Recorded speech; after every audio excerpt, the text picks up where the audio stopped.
मणिपुर की जंगल में बहुत सारी पक्षियां रहा करती थी, जिनमें कबूतर का बेटा कुक्कू और चिड़िया का बेटी कुक्की और कालू कौवा का बेटा जग्गू कौवा तीनों एक दूसरे के दोस्त थे। जग्गू कौवा हमेशा एक दूसरे से जलता रहता था। उन्हें अपनी चीज अच्छी नहीं लगती, वह हमेशा दूसरों के चीजों पर नजर रखता था। तीनों दोस्त अपने भोजन की तलाश में जंगल की तरफ रवाना हो जाते हैं कि तभी अचानक बारिश शुरू हो जाती है कि तभी तीनों दोस्त एक पेड़ के डाल पर बैठ जाते हैं। हम बारिश में फंस गए हैं, मैंने आपको कहा था बारिश शुरू होने वाली है, मत जाओ, लेकिन आप नहीं माने। कुक्कू तू भी ना ऐसे ही डरते रहते हो, ये बारिश की हवाएं और सर्द हवाएं मुझे बहुत पसंद है। तभी जग्गू कौवा को अचानक एक पेड़ पर पका हुआ सेब दिखाई पड़ता है। जग्गू कौवा तुरंत जाता है और वो सेब तोड़ कर लाता है। अरे वाह, मेरा तो बल्ले बल्ले, मुझे तो पका हुआ सेब मिल गया, मेरा तो दिन बन गया है। क्या जग्गू दोस्त, ऐसा हो सकता है ये सेब हम तीनों मिलकर खाएं? अरे अरे कुक्कू कुक्कू, क्या कहा? ये सेब का 3 हिस्सा? अरे नहीं नहीं, ये सेब तो मैं अकेला ही खाऊंगा, क्योंकि ये सेब सिर्फ मुझे मिला है। ठीक है जग्गू दोस्त, तुम ही खा लो, हमें भी कोई न कोई चीज मिल ही जाएगी। जब जंगल में भोजन की तलाश में आए हैं तो कहीं न कहीं भोजन हमें भी मिल जाएगा। तभी अचानक कुक्कू को एक अमरूद के पेड़ पर पका हुआ अमरूद दिख जाता है। किक्की, ओ किक्की, वो देखो लाल अमरूद, मुझे भी दिख गया लाल अमरूद, अभी मैं जाता हूँ और अमरूद तोड़ कर लाता हूँ। तभी कुक्कू जाता है और वे अमरूद को तोड़ लाता है। तभी जग्गू सामने सेब रखकर कुक्कू के अमरूद की तरफ टिकटिकी लगाए देखे ही जा रहा था। अब हमें भी अमरूद मिल गया। किक्की दोस्त, अब हम दोनों अमरूद खाएंगे और जग्गू सेब खाएगा। तभी जग्गू कह उठता है, कुक्कू कुक्कू, ये अमरूद मुझे दे दो, ये मुझे पका हुआ अमरूद बहुत पसंद है, और ये सेब तुम दोनों ले लो। नहीं नहीं कुक्कू, उन्हें अमरूद मत दो। जब हम तीनों सेब मिलकर खाने को कहा तो वो इनकार कर गया। ठीक है कुक्कू, सुनो, अगर ये अमरूद मुझे नहीं दिए तो हम दोस्ती तोड़ देंगे। इतनी छोटी सी बात पर तुम अपनी दोस्ती क्यों खत्म कर रहे हो जग्गू भाई? लो, ये अमरूद ले लो और तुम अपना सेब दे दो। फिर कुक्कू और जग्गू एक दूसरे से अपने फल को अदला बदली कर लेता है। देखो ना, यहाँ बहुत तेज बारिश हो रही है, चलो हम कहीं और जाकर इस फल को खाते हैं। वे तीनों अपने अपने फल को उठाकर वो एक बेरी के पेड़ के नीचे बैठ जाते हैं। किक्की और कुक्कू सेब को आधा आधा करके खाने लगते हैं। तभी जग्गू इंतजार करने लगता है कि उनके सेब खत्म होते ही हम अपना अमरूद खाएंगे। किक्की और कुक्कू अपने सेब को खत्म करते ही जग्गू अब अपना अमरूद को खाने लगते हैं। तभी उन्हें आधा करते ही वो देखते हैं उसमें से पिल्लू निकलते हैं। अरे ये तो सड़ा हुआ है, इसमें से कीड़े निकल रहे हैं, मैं तो नहीं खाऊंगा। ये दोनों यह सुनकर कूद कूद कर हंसने लगते हैं। अरे जग्गू, तुम तो अपने मर्जी से ये अमरूद लिया था, अब इसमें जैसे भी हो, इसमें हमारा क्या दोष? अरे जग्गू, तुम फिक्र ना करो, ये लो सेब का कुछ भाग गिरा हुआ है, तुम उसे उठा कर खा लो। अरे नहीं कुक्कू, मैं तुम्हारा छोड़ा हुआ सेब नहीं खाऊंगा। तभी जग्गू गुस्से से वहाँ से अकेले ही घर की तरफ रवाना हो जाते हैं। किक्की दोस्त, वो देखो छप्पर, जहाँ बारिश की पानी नहीं आ रही है, चलो हम दोनों वहीं रुकते हैं जब तक पानी न रुक जाए, यह तो किसी इंसान ने ही बनाया होगा। ऐसा कहते हुए किक्की और कुक्कू उस झोपड़ी की तरफ रवाना हो जाते हैं। न जाने जग्गू कहाँ होगा, इतनी तेज बारिश में वो गुस्से से यहाँ से चला गया, पता नहीं वो घर पहुँच पाएगा या भी नहीं। मणिपुर की जंगल में टुनटुनी चिड़िया अपने 2 अंडों के साथ रहा करती थी। अभी उन अंडों में से बच्चा बाहर नहीं आया था। अब कुछ महीनों में चिड़िया के बच्चे उस अंडों में से बाहर आ जाएंगे।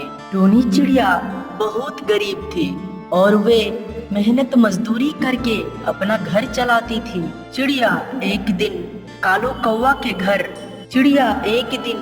कालू सेठ के पास पैसे मांगने गए। कालू सेठ जी, मुझे कुछ पैसे चाहिए, कुछ पैसे उधार दे दो, मुझे घर बनाना है, क्योंकि मेरी अंडों से बच्चा बाहर आने वाले हैं। क्या कहा टूनी चिड़िया? पैसे उधार में? नहीं नहीं, मैं अब तुम्हें पैसा नहीं दूंगा, क्योंकि तुम पिछले महीने भी पैसा उधार ले गई थी। अभी तक मुझे वो पैसा वापस नहीं मिला है। जाओ, अब जाओ यहाँ से। बेचारी टुनटुनी चिड़िया बिना कुछ कहे वहां से उदास होकर अपने घर की तरफ चल पड़ी। शाम होने ही वाला था। टूनी चिड़िया अपने घर पहुंचती है और कहती है, हे ईश्वर, अब कितनी सजा दोगी इस गरीब टुनटुनी चिड़िया को। ऐसा कहते हुए टूनी चिड़िया अपने घोंसले में सो जाती है और बारिश का मौसम था, बारिश आ जाती है। फिर अगले दिन सुबह टुनटुनी चिड़िया उठते ही देख रही है बहुत तेज बारिश हो रही है। अब टूनी चिड़िया कहती है, हे ईश्वर, अब मैं क्या करूं? इन अंडों को कैसे बचाऊं? फिर टूनी चिड़िया अंडे को लेकर वो अपने सहेली मीनू चिड़िया के घर की तरफ रवाना हो जाती है। धीरे धीरे बारिश तेज हो रही थी। कुछ ही समय में टूनी चिड़िया अपनी सहेली मीनू चिड़िया के घर पहुंच जाती है। अरे बहन, दरवाजा खोलो तो, बहुत तेज बारिश हो रही है। मीनू चिड़िया दरवाजा खोलकर बाहर आती है और कहती है, ये क्या हुआ टुनटुनी चिड़िया, तुम इतनी बारिश में अपने अंडों को लेकर बाहर क्यों घूम रही हो? क्या कहूँ बहन, क्या कहूँ, इन बारिश में मेरे पास कुछ भी नहीं है रहने को। इन गरीब की हालत में क्या बताऊं? क्या बहन, तुम मेरे इस अंडे को इस बारिश की पानी से बचा लोगे? तुम अपने घोंसले में रख लोगे इसे? तभी मीनू चिड़िया कहती है, अरे अरे, तुम ये क्या कह रही हो? नहीं नहीं, मैं किसी की अंडे अपने घोंसले में नहीं रख सकती। जाओ जाओ, तुम चली जाओ, तुम यहाँ से चली जाओ। तभी टुनटुनी चिड़िया मायूस होकर वहाँ से रवाना हो जाती है। वे दूसरी जंगल में जाकर गोरी कौवी के घर पहुँचती है और उन्हें आवाज लगाती है। तभी गोरी कौवी बाहर आती है और टुनटुनी चिड़िया गोरी कौवी से कहती है, गोरी बहन, क्या तुम मेरी मदद करोगी? ये अंडे क्या तुम अपने घर में रखोगी? तभी गोरी कौवी कहती है, तुम चिंता ना करो, तो मैं तुम्हारी अंडे को अच्छी से रख देती हूँ। तभी टूनी चिड़िया भरोसा करके गोरी कौवी को अपने अंडे देकर चली जाती है अपने घर बनाने के लिए, और गोरी कौवी उस अंडे को अपने घर में रख देती है।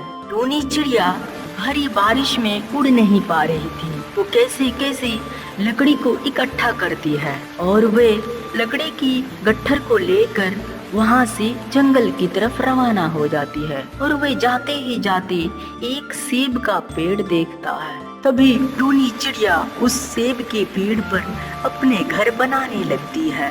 टूनी चिड़िया रात भर अपने घर बनाती रही और रात भर मेहनत करते करते आखिर बारिश रुक ही नहीं रही थी। सुबह तक में टुनटुनी चिड़िया अपने घर बनाकर तैयार कर लेती है। तभी टुनटुनी चिड़िया कहती है, अरे घर तो बन गया, चलो अब जाती हूँ मैं अपने अंडे को लाने। ऐसा कहते हुए टुनटुनी चिड़िया अपने अंडे को लाने के लिए चली जाती है। टुनटुनी चिड़िया गोरी कौवी के घर पहुँचती है और वे देखती है कि गोरी कौवी घर पे नहीं होती है। टुनटुनी चिड़िया कहती है, अरे चलो कोई बात नहीं, अगर वो नहीं है तो क्या हुआ, ये अंडे तो मेरे हैं, चलो मैं अंडे लेकर चली जाती हूँ। चिड़िया उस अंडे को लेकर जल्दी जल्दी चल पड़ी और वे बारिश तेज हो रही थी। जाते जाते रास्ते में टूनी चिड़िया के पैर से वो अंडे फिसल जाते हैं और नीचे गिरकर टूट जाते हैं।